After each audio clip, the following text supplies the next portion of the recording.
always a great pleasure to welcome people for this commemoration of the life of Mahatma Gandhi. And as the High Commissioner said, we're coming into this 150th anniversary of the birth.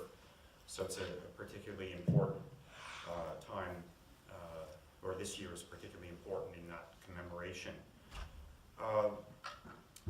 Thank you all very much for coming. I think we'll have a very interesting talk this afternoon. I want to begin by acknowledging that Carleton University recognizes that the campus is on the traditional unceded land of the Algonquin Nation.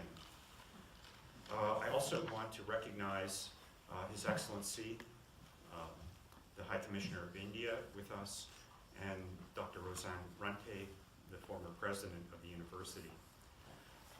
What is it that we're doing? We're commemorating this extremely important figure from the 20th century, and we're trying to reflect on how his legacy is reflected in current situations, and of course one of the most important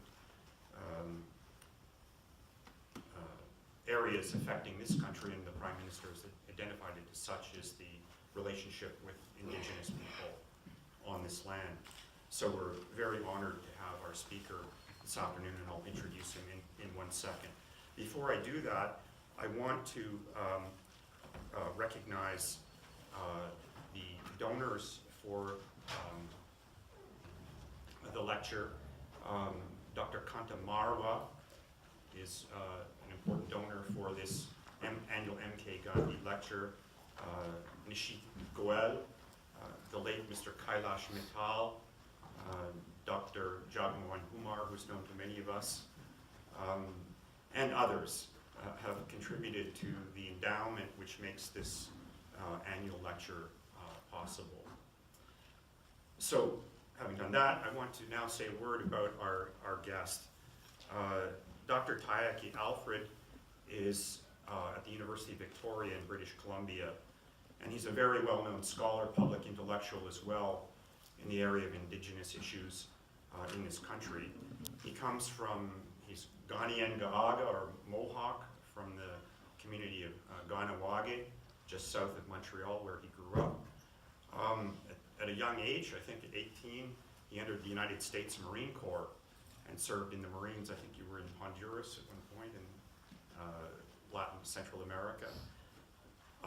Left that, came back to Montreal and enrolled at Concordia University, where he did a degree, and then went on to do a master's and PhD degree at Cornell University in Ithaca, New York. He's a highly published scholar.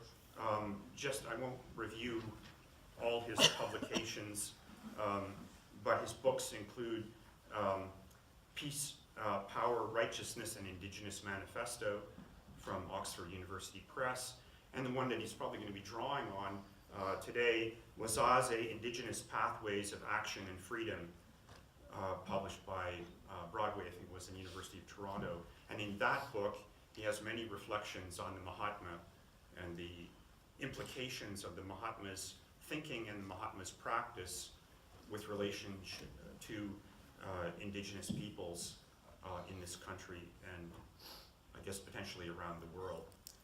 So it's a really great honor and privilege for me to introduce Dr. Alfred, who's going to be speaking, giving us his reflections on how Gandhi has resonated with his own thinking with regard to Indigenous peoples in this country. So, Dr. Alfred.